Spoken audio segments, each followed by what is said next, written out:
वो क्या कहते हैं, आए मज़े मज़े। हाँ जी, मज़े आ रहे हैं भाई। क्रिकेट ही क्रिकेट हर तरफ हो रही है। वहाँ पे श्रीलंका और वेस्ट इंडीज़ जो है वो आपस में खेल रहे हैं।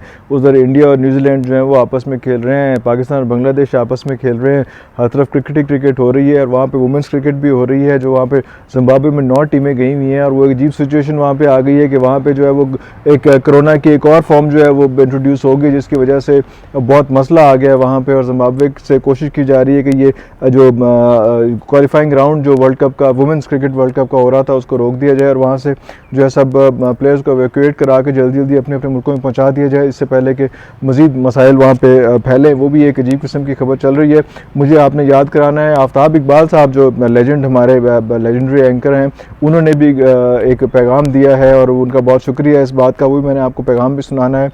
लेकिन इससे पहले मैं ये आपको चलूँगा कि जो पाकिस्तान का और बांग्लादेश का जो टेस्ट मैच हो रहा है वो बड़ा एक अजीब किस्म की सूरत हाल में वो पहुंच रहा है। ज़ाहिर बात है, आपको पता होगा कि 330 स्कोर किया था बांग्लादेश ने और पाकिस्तान उसके जवाब में 286 पे जो है वो आउट हो गई थी। और उस पर ख़ास तौर पे मैं अज़हर का ज़रूर जिक्र करूँगा कि अज़हर अली ख़ास तौर पे यहाँ से वहाँ गए हैं और जाके उन्होंने एक वर्ल्ड रिकॉर्ड बनाया है। और उन्होंने 2010 से अब तक जो है सबसे ज़्यादा दफ़ा वो इंसान जो है वो ज़ीरो पे आउट हुआ, डक पे आउट हुआ। 18 दफ़ा वो भाई ज़ीरो पे आउट हुआ है। वो यहाँ से गया है और उसके बाद वहाँ जाके ज़ीरो पे आउट हो गया, पहली गेंद पे आउट हो गया। और बाबर आजम जो है उन्होंने भी कोई अच्छा काबिल ज़िक्र इस पर काम नहीं किया। और वो मेरा ख्याल तीसरी की चौथी दफ़ा जो है बोल्ड हुए हैं। पहले जो है वो उसमें भी होते रहे हैं, जो T20 हो रहे थे उसमें भी, और इसमें भी जो है वो बोल्ड हो गए हैं। तो इनको थोड़ा सा अपना एहतियात करनी चाहिए उसमें। वैसे मैं बाबर के बारे में बाद में एक बात कर दूँ, पहले मैं ये बता दूँ कि जब हमारे हसन अली ने जो है वो 5 विकेटें ली थी और बहुत गुस्से में थे और बहुत अग्रेसिव वो नज़र आ रहे थे, एट द सेम टाइम जो है वो उनके जो है तैजुल है वो उसने जो है 116 रन दे के 7 विकेटें ले ली हैं। और उसमें से मेरे ख्याल 4 या 5 LBW है। गिट्टों से ज़्यादा बॉल नहीं उठ रही, अजीब सी बात है। ठिप्पा लगता है तो मट्टी उड़ती है, अजीब सूरत हाल है वहाँ पे बांग्लादेश का। और बांग्लादेश से मुझे एक और चीज़ है, एक और ख़बर याद है। आपको कितनी खबरें देते हैं, आप सब्सक्राइब किया करें, आप हमारा बेल आइकॉन दबाया करें, लाइक किया करें, कमेंट किया करें, ताकि आपको मज़ीद खबरें, ढेर सारी खबरें देते रहा करें उसमें। तो बांग्लादेश के बारे में आपको ये भी खबर दे रहा था कि वो जो एक मसला आया था ना झंडा गाड़ने का, कि हम लोग जाके पहले प्रैक्टिस सेशन में ग्राउंड के अंदर झंडा गाड़ते थे ताकि हमें अंदाज़ा हो कि पूरी कौम जो है वो हमारे साथ है और हमें जो है वो इसी तरह से वो देख रही है हमारी कौम कि हमने उनके लिए जो है वो ट्रॉफ़ी लेके जानी है और झंडा तो खैर है ही है, मतलब फ़तह लेके जानी है उनके लिए। तो वो सारा कुछ हो रहा था। तो उसमें ये हुआ है कि वहाँ पे जो है वो एक पिटीशन फाइल हो गई है पाकिस्तान टीम के ख़िलाफ़, जिसमें बाबर आजम भी हैं और कोई 21-22 और प्लेयर हैं बांग्लादेश में कि अदालत में पिटीशन फाइल कर दी गई है। और उसमें कहा गया है कि जनाब ये जो आदमी है ये इस किस्म के लोग हैं कि यहाँ पे आके तासुब फैला रहे हैं और यहाँ पे झंडा फैला रहे हैं, तो उनके बारे में इनके साथ बांग्लादेश की अदालतों में केस किया जाए, केस चलाया जाए उसमें। तो ये एक बड़ी अजीब किस्म की सूरत हाल हो गई। असल में हो ये रहा था कि वहाँ पे उधर कोई 50 साल तकरीबात चल रही थी इसकी, क्या नाम है इसका, आज़ादी की। और क्योंकि 50 साल तकरीबन हो गए उनको हमारे से, पाकिस्तान से आज़ाद हुए हुए, और पाकिस्तान ने वहाँ पे जाके जब ग्राउंड में झंडे गाड़ दिए तो बड़ी अजीब किस्म की सूरत हाल होगी। उस वक्त बड़ी रिजेंटमेंट आई थी। उस वक्त तो ये कहा था कि यार अपने झंडे पकड़ें और जाएँ, हमने आपके साथ खेलना ही नहीं। तो इस किस्म की सूरत हाल वहाँ तक पहुँच गई हुई थी। लेकिन अब थोड़ा सा मसाइल थोड़े से बेहतर हो रहे थे। हमने फिर उनसे परमिशन ली, ऑफिशियल परमिशन लेके कि यार कोई बात नहीं, हमें ये हरकत करने दें, हमें झंडा लगाने दें, क्योंकि हमारा जो है वो एक तरीका डिफरेंट है। हम लोग साथ झंडा लगाते हैं तो हमें अंदाज़ा होता है और हम साथ साथ देखते रहते हैं कि हमारी कौम जो है वो उसी तरह से हमें देख रही है और दे आर वॉचिंग अस, और हमें जो है वो तरीके से और तमीज़ से ये काम करना है और हमें उनके लिए ट्रॉफ़ी लेके जानी है और हमें उनके लिए फ़तह हर जगह से, हर बहार से लेके जानी है। तो जब तक वो झंडा नहीं लगता है, वो एक वैसी मोटिवेशन फैक्टर जो है वो हम लोगों ने उसका किया हुआ था। तो उस पर आपको पता ही बहुत रिजेंटमेंट हुई, बड़े मसाइल आए उसके बारे में। हमने ऑफिशियली परमिशन भी ली उसमें। लेकिन वो आपको ये भी बताता चलूँ कि 2014 में बांग्लादेश ने जो है ना, बांग्लादेश क्रिकेट बोर्ड ने जो है वो एक ये कानून पास कर दिया था कि कोई भी मुल्क जो है वो आएगा तो यहाँ पे आगे बांग्लादेश के अंदर अपना झंडा नहीं लगाएगा। लेकिन वो फिर रिजेंटमेंट हुई, सारा कुछ हुआ, बड़ा अजीब सी सूरत हाल हो गई। तो उसमें उनको ये अपना केस जो है, अपना ये जो कानून था ये वापस लेना पड़ा। तो अभी भी ये सूरत हाल उनको चल रही है। उनको पसंद नहीं आ रहा कि पाकिस्तान वहाँ पे आके झंडा लगा रहा सारा कुछ। तो फिर पिटीशन फाइल हो गई। पिटीशन फाइल जब हुई तो उसके बाद केस की हेयरिंग हुई। केस की हेयरिंग जब हुई तो उन्होंने फिर जो भी जज साहब थे वहाँ पे उन्होंने कहा कि यार व्हाट इज़ दिस बिहेवियर, ये कोई तरीका है, तो वो उन्होंने वो पिटिशन जो है वो खारिज कर दी, तो बचत हो गई। वरना मतलब अजीब सा लगता कि बाबर आजम जो है वो जो हमारे मुगल आजम आजकल बनना चाह रहे हैं वो खड़े होते हैं वहाँ पे खटारे में और बात कर रहे होते, लेकिन अल्लाह का शुक्र है अल्लाह ने सबका भरम रखा, इज़्ज़त रखी। जो मुगल आज़म, मैं इसको इसलिए कह रहा हूँ बाबर आज़म को कि अभी ये जो है इन्होंने एक बड़ा टफ डिसीजन लिया, बड़ा हार्ड डिसीजन लिया है, मेरे ख्याल में हार्ड डिसीजन है। उसमें आप ज़रूर अब कमेंट सेक्शन में इसमें राय दीजिएगा। उन्होंने ये किया है कि जो अभी वेस्ट इंडीज़ की जो टीम पाकिस्तान आ रही है, जो बांग्लादेश से हम मैच टूर्नामेंट खेल के वापस जाएंगे, तो वहाँ पे वेस्ट इंडीज़ के साथ खेलना है और उसके बाद फिर PSL और PSL के अलग मसाइल चल रहे हैं, वो भी आपसे डिस्कस करेंगे अभी। तो वो जो टीम आ रही है उसमें जब सिलेक्शन के हवाले से बात हो रही थी, तो उसमें बाबर आजम ने कहा कि मुझे कोई भी सीनियर प्लेयर नहीं चाहिए। इसमें सीनियर प्लेयर कौन कौन से हैं, मैं आपको एक बड़ी मज़े की बात बताऊँ।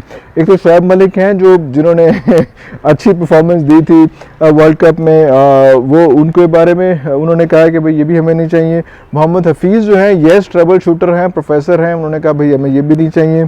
और सरफराज जो पूरी टीम को यकजा करके रखते हैं, पूरे सबको डग आउट में भी हर जगह पे भी वो जो है वो ज़रा कंबाइन करके रखते हैं और हर जगह पहुंचते हैं, उसमें उनका सरफराज भी नहीं चाहिए और इमाद वसीम भी नहीं चाहिए। इमाद वसीम नहीं चाहिए, ये एक बड़ी अजीब सी बात है कि वो आपके पास स्पिनर भी अच्छे हैं, आपको वो आदमी जो दूसरा ओवर कराता है, इतना इंपॉर्टेंट आदमी है, और फिर वो बैटिंग में भी जो है अपना कंट्रीब्यूशन देता है, वो उनको उन्होंने कहा कि नहीं चाहिए। इमाद वसीम बेचारा पहले भी एक परेशान आदमी है, क्योंकि उसके बारे में नजम सेठी ने एक दफ़ा कह दिया था सरफराज के बैठे हुए, जब सरफराज भी साथ बैठे हुए थे, तो उन्होंने कहा था कि यार ये मेरा फ्यूचर कैप्टन है।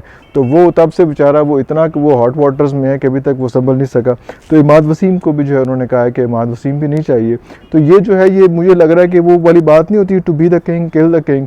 तो वो उन्होंने जितने भी मेन बंदे थे, जो सीनियर लोग थे ना, उन अपने से सीनियर मुझे लग रहा है कि उन सबको जो है फारिग कर दिया। कोई इतना मेजर सीनियर नहीं है बाबर के से ज़्यादा। और बड़ी बात है कि बाबर की इतनी ज़्यादा बातें मानी जा रही है। मेरे ख्याल इमरान खान के बाद ये वाहिद कैप्टन है जो इतने ही खुल खुला के डिसीजंस ले रहे हैं। क्योंकि मोहम्मद वसीम जो वो हेड कोच हैं, वो हेड कोच नहीं है, वो मोहम्मद वसीम जो चीफ सेलेक्टर हैं, आजकल वो बहुत चुप करके हैं। जो बातें हो रही हैं वो सब कुछ मानी जा रहे हैं, हाँ हाँ ठीक है, हाँ हाँ ठीक है, हाँ हाँ ठीक है।